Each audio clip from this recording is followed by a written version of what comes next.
원내대책회의 관련해서 먼저 잠깐 말씀드립니다. 오늘부터는 9시 40분 되면은 발언을 중단하겠습니다. 그래서 목표는 9시 30분으로 하고 30분 하는 걸로 하고, 오늘 첫날이니까 좀 사전에 연락이 좀 덜 됐으니까 9시 40분까지만 발언하는 걸로 그렇게 하겠습니다. 김남국 코인게이트의 전모가 하나씩 드러나고 있습니다. 김남국 의원은 처음 코인 관련 의혹이 불거졌을 때 대선 기간 동안 440만 원만 인출했다면서 스스로 통장 거래 내역을 공개한 바 있습니다. 그런데 실상은 작년 2월과 3월 대선을 전후한 기간에 무려 2억 5천만 원 이상의 코인을 현금화한 걸로 드러났습니다. 코인 거래소 연결 계좌를 통해 현금을 인출해놓고 위장용 통장을 들고 나와서 온 국민을 속인 것입니다. 김 의원은 재산 신고 때 현금으로 인출한 이 2억 5천만 원은 신고하지 않았습니다. 이 돈은 어디로 갔습니까? 현재 검찰은 다른 거래소 연결 계좌 추가 인출 가능성을 보고 자금 흐름을 추적하고 있다고 합니다.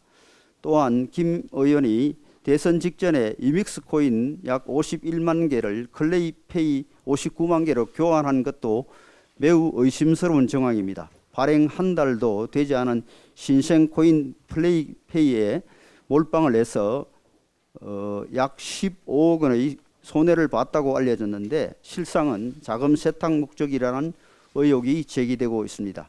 실제로 클레이페이는 출시 6개월 만에 사실상 시장에서 사라졌고 발행업체 관계자들이 전화번호까지 바꾸고 잠적해서 급조된 자금 세탁소가 아니냐는 의심을 받고 있습니다.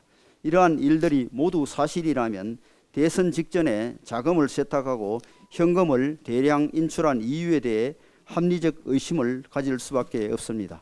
그런데 결백을 주장하며 허위보도 책임을 묻겠다던 김남국 의원은 막상 수사가 시작되자 잠적해서 몸을 숨기고 있습니다. 검경의 수사를 회피하고 증거를 인멸하기 위한 잠적은 아닌지 의심스러운 상황입니다. 민주당 역시 강성 지지층에 휘둘려 여전히 남국 수호에서 벗어나지 못하고 있습니다. 민주당 대표의 팬카페에는 김남국 의원님 힘내세요라는 게시물이 필독 공지사항으로 올라가 있다고 합니다. 이제 더 이상 숨길 수도 없는 상황인 만큼 김남국 의원은 즉각 돌아와서 검찰 수사에 협력해야 할 것입니다.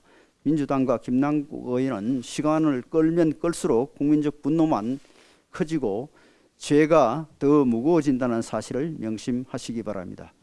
내일 25일 본회의에서 가상자산을 국회의원과 고위공직자의 재산 등록 범위에 포함시키는 공직자윤리법 개정안과 가상자산 보유 현황과 변동 내역을 국회 윤리심사자문위원회에 등록하는 국회법 개정안, 통칭 김남국 방지법을 통과시킬 예정입니다. 우리 당은 국민들께 한 점의 의혹이 없도록 소속 의원 모두가 성실하게 법에 따르겠다는 약속을 드립니다. 네, 민주당 전당대 돈봉투 게이트가 점점 태풍이 되어가고 있습니다. 지난주 금요일 이승만 의원이 검찰 조사를 받은 것을 시작으로 어제는 윤관석 의원이 비공개 조사를 받았습니다. 보도에 따르면 검찰은 돈봉투를 받은 민주당 의원을 상당수 특정했다고 하고 이들의 줄 소환도 예고되어 있습니다. 비바람이 몰아치는 남국 바다에 돈봉투 태풍과 대장동 성남FC 쌍태풍까지 불어닥치면 말 그대로 퍼펙트 스톰이 올 것입니다.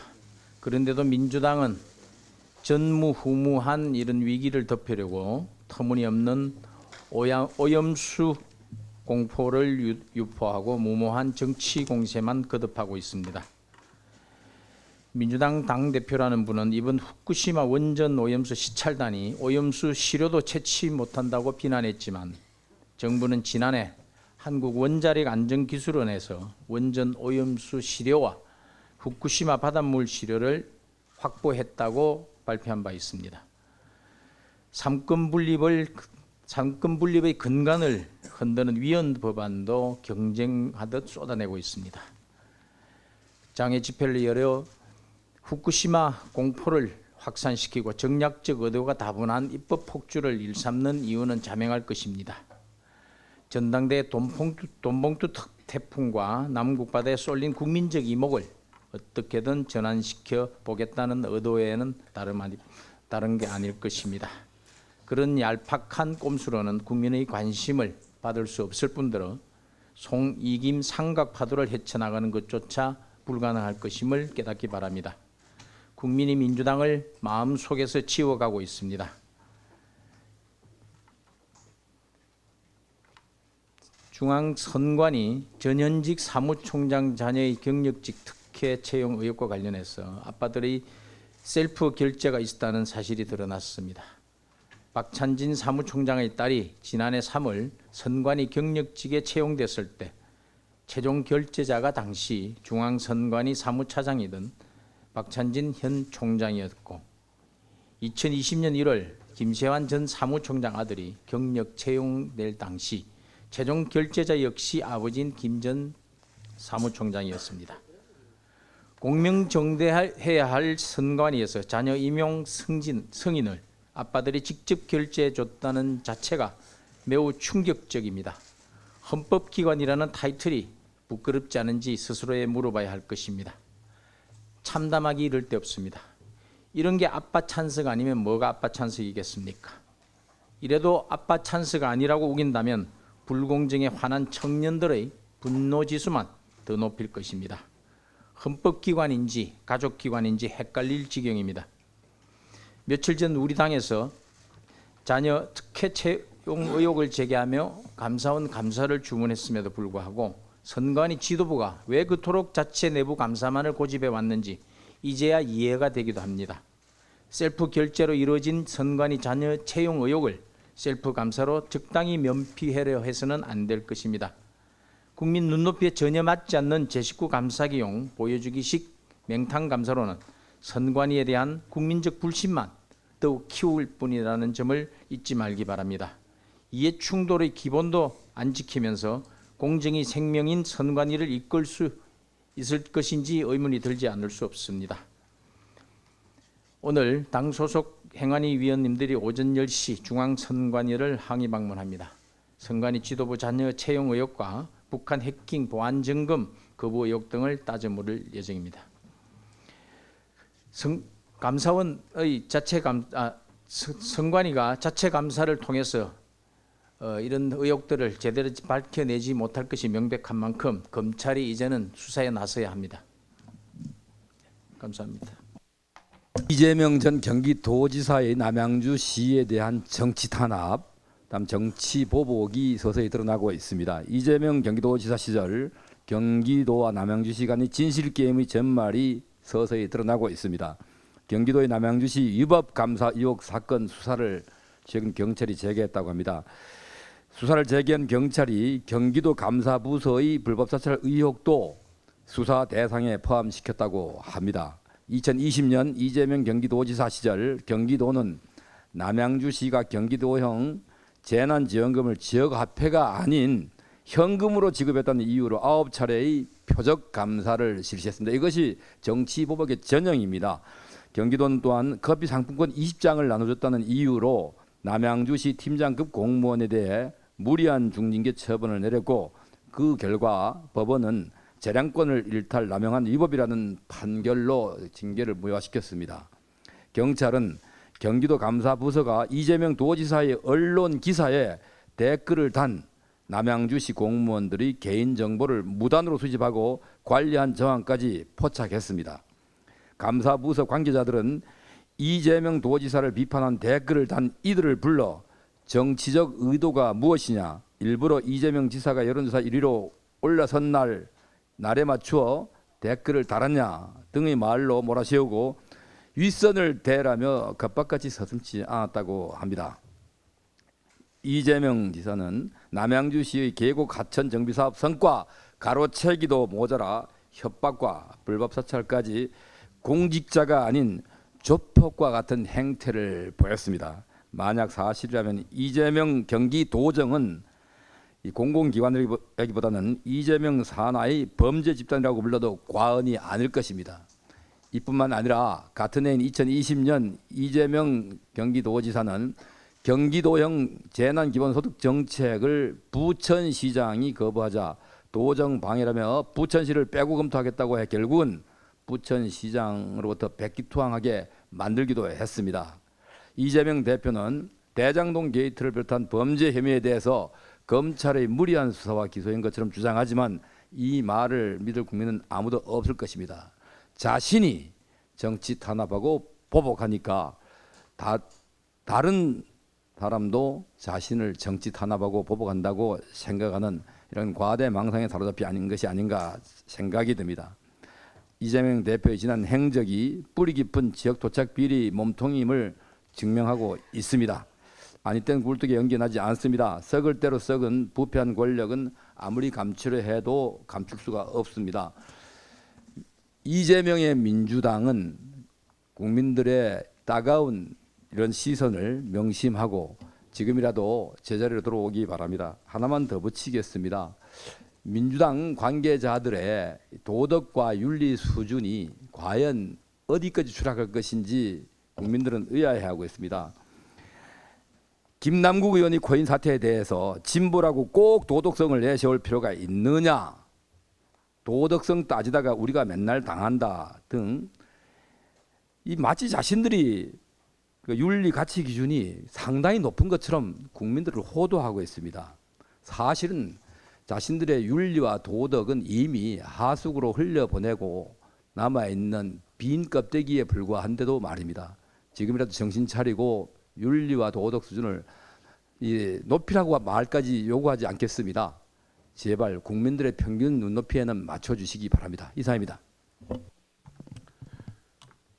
후쿠시마 오염수 항구정부 시찰단이 본격적인 일정에 돌입했습니다. 하지만 민주당은 이를 두고 방사능 면죄부 시찰단, 견학단, 관광단 등 원색적인 비난만 일삼고 있습니다. 일본 정부가 후쿠시마 원전 오염수 해양 방류를 결정한 2021년 4월 당시 문재인 대통령은 가처분에 해당하는 잠정 조치와 함께 국제해양법 재판소 제소를 검토하라 지시하였으나 아무 조치도 이후 이행하지 않았습니다. 오히려 정의용 외교부 장관은 IAEA 기준에 따른다면 굳이 반대하지 않는다는 발언을 하였습니다. 심지어 2020년 10월 문재인 정부 당시 이미 후쿠시마 원전 오염수 관련 전문가 검토를 진행했고 삼중수소 피폭 가능성, 오염수 해양 확산 등 우리 국민에 미칠 영향은 유의미하지 않다는 결론을 내린 바도 있습니다. 그럼에도 민주당은 야당이 되니까 오염수 투기 테러의 공범이 될 것이냐라는 말로 반일 감정에 편승한 발언만을 지속하고 있습니다. 광우병, 천안함, 사드 전자파 등 국민 불안을 이용한 무책임한 괴담 선동은 심각한 국론 분열과 막대한 국민적 피해를 불러온 바 있습니다. 민주당은 국민 불안을 정쟁의 수단으로 이용하려는 행태를 즉각 중단하기 바랍니다. 여당인 국민의힘과 정부는 책임감을 가지고 오로지 전문가들의 과학적인 근거를 토대로 국민 안전 문제를 신중하게 검토해 나갈 것입니다. 이상입니다. 인지 구분도 할 줄 모르는 과학적 문맹이 집권당의 대권 주자였고 야당 대표를 한다는 것이 대한민국 국격에 맞는 것인지 부끄러울 뿐입니다. 다핵종 여과 장치인 알프스도 들어보지 못했고 국제 원자력 기구인 IAEA도 모른단 말입니까? 후쿠시마 원전 오염수 처리를 위해 IAEA가 주축이 되어 11개국이 공동 검증을 해오고 있습니다. 문재인 정부는 11개국이 공동 검증하는 이 프로젝트에 대한민국 과학자를 파견했고 현재도 함께 검증을 해오고 있습니다. 2020년 문재인 정부 때 원자력안전위원회는 대한민국 최고의 과학자들을 모아 알프스 성능에 문제가 없다는 의견을 냈었습니다. IAEA는 알프스를 통해 정화된 물을 한국, 미국, 프랑스, 스위스에 보내어 분석한 후 IAEA에 다시 보내고 있습니다. 문재인 정부 시절 IAEA는 알프스 성능에 문제가 없다고 발표했었습니다. 당시 문재인 정부는 어떤 이의도 제기를 하지 않았습니다. 문재인 정부 정의용 전 외교부 장관은 IAEA 기준에 맞는 적합한 절차에 따른다면 굳이 반대할 것 없다라고 국회에서 답변을 했었습니다. 문재인 정부가 해왔던 것을 윤석열 정부가 승계하여 좀 더 촘촘히 따지고 점검하고 있는 상황입니다. 민주당이 묻습니다. 북한의 핵쓰레기와 채굴 폐수에 대해서는 왜 어떤 이의도 제기하지 않습니까? 지금까지 한 번이라도 문제를 제기한 적이 있습니까? 북한의 황해도 평산 우라늄 광산은 세계에서 가장 큰 우라늄 광산 중에 하나입니다. 광산에서 나오는 폐기물은 후쿠시마 원전수보다 훨씬 더 위험합니다. 화학물질을 부어 우라늄을 분리한 후 폐수를 예성강을 통해 서해로 방출하고 있습니다. 북한엔 알프스 같은 기기조차 없습니다. 우리의 서해 바다가 직접적으로 오염되고 있는 것입니다. 국민의 안전을 그리 위한다는 민주당은 서해가 위험한데도 왜 어떠한 이의도 제기하지 않았습니까? 연변에 있는 핵시설의 재처리 후 액체 및 고체 방사성 폐기물에 대해 관리 부실로 입게되는 엄청난 방사능 오염에 대해 민주당이 한마디라도 지적한 적이 있습니까? 윤석열 정부는 일본의 오염수 처리에 대해 더 꼼꼼히 챙기고 국민의 안전과 어민 보호를 최우선으로 하고 있습니다. 이재명 대표의 말은 과학적 근거나 수치도 없는 막연한 공포와 선동에 집중이 되어 있습니다. 제2의 광우병 사태를 통해 자신의 사법 리스크를 덮어보려는 조급함의 발로입니다. 이재명 대표의 후쿠시마 공포 조장은 어민들의 소득 감소로 이어질 수도 있습니다. 지금까지 일본에서 수입한 물고기나 우리 근해에서 잡힌 물고기, 그리고 동해와 서해, 남해에서 채수한 물에서 방사능이 검출한 적이 있습니까? 국민들이 불안해하고 어민들이 망연자실해하고 있습니다. 이재명 대표와 민주당은 어민들이 입게 될 피해에 대해서 책임을 지시기 바랍니다. 예, 대통령께서 19일부터 21일까지 히로시마 G7 정상회담을 다녀오셨습니다. 예, 짧은 시간에 10개국 정상과 숨가쁘게 정상회담을 소화를 하셨습니다. 대부분의 국가가 우리 대통령과 정상회담을 희망해서 그렇게 정상회담이 이루어졌습니다. 그야말로 대한민국이 글로벌 중추국가로서의 위상을 더 높이는 그런 계기가 아니었냐 이렇게 생각을 합니다. 윤석열 대통령이 취임 1년 만에 한미, 한일 관계가 완전히 정상화되었고 문재인 정부 당시에 중국과 북한 김정은 정권에 잘못 보일까 싶어서 5년간 사라졌던 한미일 3국 협력이 완벽하게 복원되었다고 할 수 있습니다. 저는 이 특별수행원 자격으로 제가 현장에 함께했던 우리 동포와의 간담회 그리고 한인 희생자 위령비 참배와 관련한 얘기를 잠시 하겠습니다. 우리 대통령께서 식민지 시대에 피폭당한 그러한 우리 동포, 피폭 동포를 포함해서 동포 간담회를 현장에서 했습니다. 이 동포들이 우리 대통령께서 처음으로 히로시마 이 피폭자를 찾아준 것만 해도 감격스러운데 진정으로 우리들의 고통을 이해하고 위로하는 그런 마음을 느낄 수 있었다. 그리고 우리에게도 우리를 지켜줄 조국이 있다는 것을 처음으로 뼈저리게 느끼게 해주셨다. 이런 소감을 동포들이 이야기를 했습니다. 대통령께서는 대한민국 대통령으로 늦게 여러분들을 찾아와서 죄송하다. 그리고 여러분들이 고통당하고 어려울 때 우리 조국이 함께하지 못했다. 그 점에 대해서 대단히 죄송하다. 그리고 사과를 드린다. 이렇게 말씀을 하셨습니다. 이 얘기를 들은 동포들이 이 대통령께서 진정성 있는 그런 말씀을 하시니까 오늘 꿈을 꾸는 것 같이 감격을 느끼고 있다. 이제 이분들이 연세가 많으시니까 나도 이제 돌아가면 죽으면 선배 영령들을 저 세상에서 만나게 될 텐데 우리 대통령님이 오셨다고 자랑스럽게 보고를 하겠다. 이런 말씀까지 눈물을 흘리면서 그런 얘기를 했습니다. 이 말씀을 듣고 대통령께서도 말씀하시면서 굉장히 울먹였습니다. 저는 이걸 보고 느꼈습니다. 지난 문재인 정부 5년 동안 우리 제1동포들은 참 고통스러웠습니다.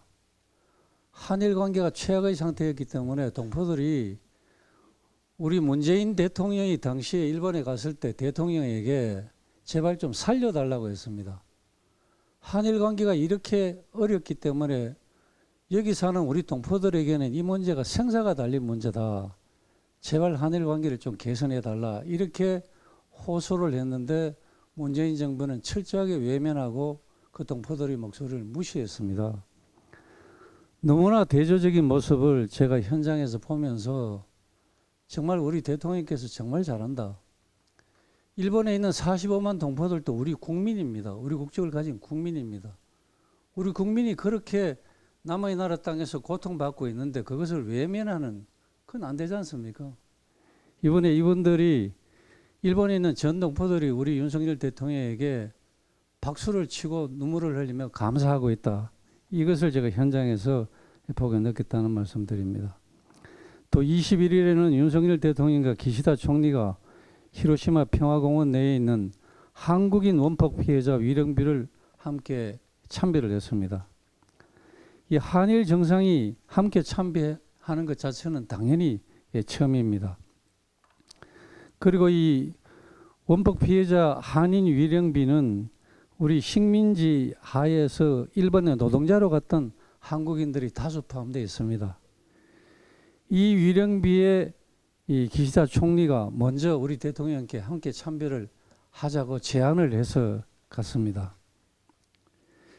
일본 총리가 이분들에게 행동으로 위로의 마음을 직접 표시하겠다 이런 의지를 비친 것은 매우 큰 의미가 있다고 그렇게 생각을 합니다.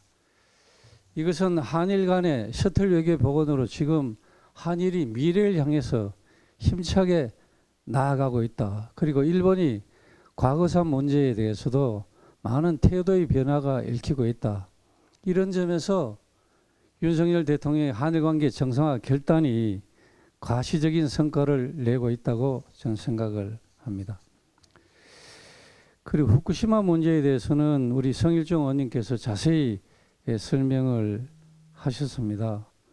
그런데 민주당에서는 우리 대통령의 외교적 성과에 대해서는 한마디도 하지 않고 독극물 운운하면서 우리 국민들을 혹세무민하고 있습니다. 국민들의 이 불안감을 부추기기 위해서 온갖 거짓말을 다 하고 있는 것입니다. 정말 의의가 없습니다. 그 민주당은 과거에도 미국산 소고기를 먹으면 광우병 걸려서 죽는다 했지 않습니까? 그리고 이 폭동을 조장을 했습니다, 당시에. 그러나 지금 광우병 걸린 사람 15년이 지났는데 한 사람도 없지 않습니까? 성주 사덕이지 설치할 때 온몸이 튀겨서 죽는다. 이런 식으로 또 거짓 선동을 했지 않습니까? 지금 성주 참외가 안전하고 맛이 매우 있다고 해서 사상 최고의 매출액을 기록하고 있다고 합니다. 모든 게 다 거짓말입니다. 그것도 국민의 생명 안전과 관련되는 문제를 가지고 거짓 선동을 해서 국민들을 불안하게 만들고 엄청난 사회 경제적 피해를 입혔습니다. 그리고 대한민국의 국격이 국제사회에서 추락하도록 만들었습니다. 그래놓고 아무런 책임을 지지 않습니다. 이것이 민주당의 DNA라고 저는 생각을 합니다. 그래서 지금 민주당은 우리 대통령의 지난 1년간 외교 성과가 자기들이 상상을 초월하는 만큼 이렇게 많은 성과를 만들어내고 있으니까 이제 엉뚱한 시비를 자꾸 걸고 있는 것 같은데, 아무리 그래도 이 외교, 국익에는 여야가 있어서는 안 됩니다. 이제라도 우리 국익과 국민을 생각하는 마음으로 제발 그런 망동을 이제는 멈추고 이성을 되찾길 바랍니다. 이성. 예, 한노희 간사 임자은입니다.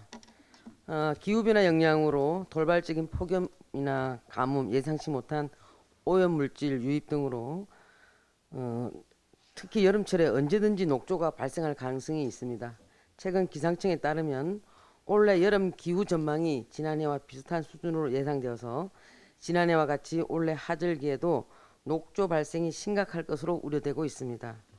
지난 문재인 정부와 일부 환경단체는 어떠한 과학적인 입증도 없이 주구장창 녹조 등 수질 오염 원인이 보 때문이라고 주장했습니다. 오히려 보 개방 이후에 수질은 악화됐습니다. 21년 4대강 조사평가단이 2017년 금강, 영산강의 5개 보 개방 이후 본류의 보 구간과 지류 수질이 최대 30에서 40% 악화되었다는 평가를 내놨음에도 불구하고 이를 묵살하고 보 개방이 수질 개선과 경제적 효과로 이어진다는 입장을 고수했습니다. 미신에 가까운 맹목적인 결정 때문에 녹조 대응은 요원하고 보에 대한 허무맹랑한 계단만 자라났습니다. 녹조 등 수질 악화의 원인은 첫째, 오염물질의 유입, 둘째, 수온과 일사량, 셋째, 물순환 등 여러 변수들이 복합적으로 작용합니다.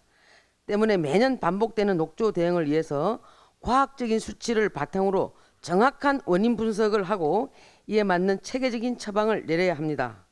녹조 발생에 대한 과학적인 분석과 대책 마련을 위해서 보를 둘러싼 지리멸렬한 계담을 종식시키고 수질 악화를 오로지 보탄만 하는 단체 주장을 불식시켜야 합니다. 정부는 국민의 맑은 물 마실 권리를 위해서 국가의 기본 의무를 다할 것을 부탁드립니다. 환경부는 여기에 대해서 대안을 세우시기 바랍니다. 이상입니다. 가방위 간사 박성중 의원입니다. TV조선 재승인 조작 관련 위정 발언한 한상혁 위원장, 국정감사 위정의 죄로 고발 조치해야 하고 같이 동조한 사람은 처벌을 받아야 합니다. 지난 2일 날 한상혁 방통위원장은 TV조선 재승인 조작 점수 혐의에 대해서 공무집행방해죄, 직권남용, 허위공문서 작성 등 3개 혐의가 적용돼서 기소되었습니다. 오늘 인사혁신처는 한 위원장의 면직 처분을 위한 청문회를 개최할 예정입니다. 사필기정 인과응보라는 말처럼 순리대로 결정이 날 것입니다. 야당은 정무직 공무원은 면직이 법리적으로 불가하다고 주장하고 있습니다. 그러나 각종 결격 사유 또 한 위원장이 TV조선 재승인 점수가 높게 나오자 담당 직원에게 미치겠네, 그래서요, 시끄러워지겠네, 욕을 좀 먹겠네 등 발언한 것만으로도 방통위원장이 생명같이 지켜야 할 중립성을 훼손한 것으로 그 면직 사유가 충분하다고 볼 수 있습니다. 문제는 이뿐만이 아닙니다.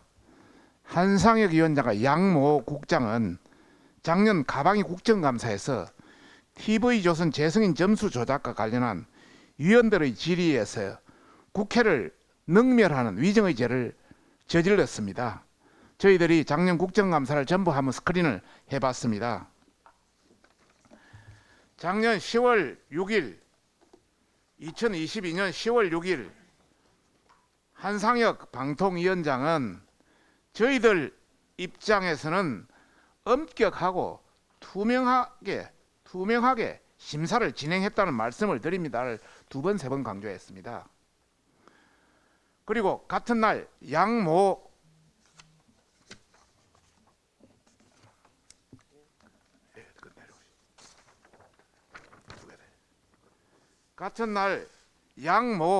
국장은 조작에 관여하지 않았다는 것을 분명하게 말씀드립니다.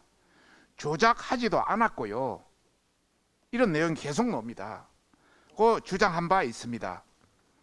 이는 명백한 위정 발언입니다.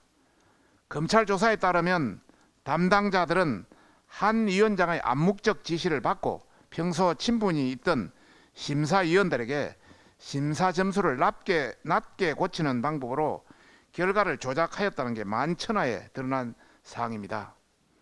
응당한 검찰의 기소와 재판부의 결정이 따를 것이지만은 아직 국회의 역할이 남아 있습니다. 아직 국회의 역할이 분명히 남아 있습니다. 하지만 민주당 고민정, 윤영찬 의원 등은 국정감사 내내 한 위원장의 개인 변호인 노릇하게 바빴습니다. 부끄러운 줄 알아야 됩니다. 죄송합니다. 다 해당됐어. 두 개만 들으시죠. 예. 국회 정언감정법 제14조 1항에는 선사한 정인 또는 감정인이 허위의 진술을 하였을 때는 1년 이상 10년 이하의 징역에 처한다고 분명히 규정되어 있습니다.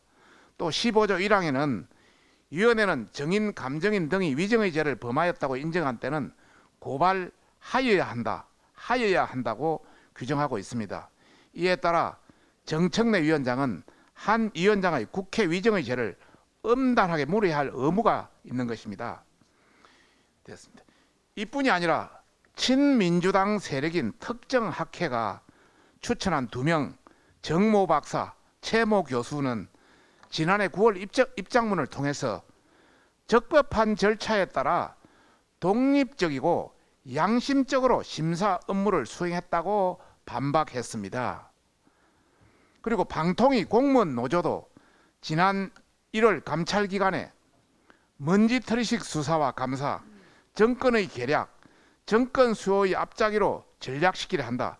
규탄을 이어가겠다고 입장을 낸 바 있습니다. 이제 모든 불법 조작 혐의가 낱낱이 드러난 상황입니다. 이들은 국민을 기만한 죄에 대해서 합당한 처벌을 받아야 할 것이며 일말의 양심이 남아있다면 국민 앞에 석고대죄해야 할 것입니다.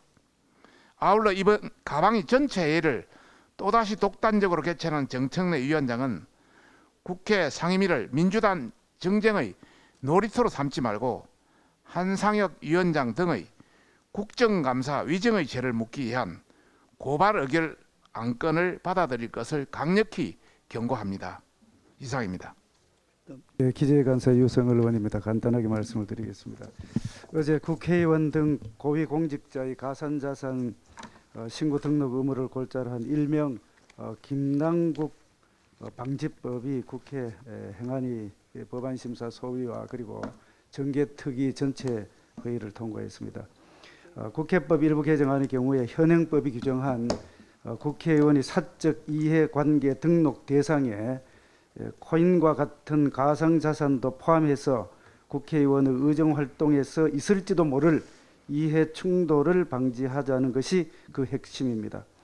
특히 이번 법안에는 제21대 국회의원의 임기 개시일로부터 금년 5월 31일까지의 가상자산 소유 현황 및 변동 내역을 2023년 올해 6월 30일까지 공직자 윤리심사자문위원회에 등록하도록 하는 특례 조항을 부칙에 규정하고 있습니다. 그렇게 해서 2020년 5월 30일부터 임기를 시작한 21대 국회의원이 사실상 가지고 있는 가상자산에 대한 전수조사 효과를 나타내고 있다는 말씀을 드립니다. 지난번에 제가 말씀드렸던 국회의원 전수조사에 가름하는 법제화가 이루어져서 적극 환영하는 바입니다. 이상입니다.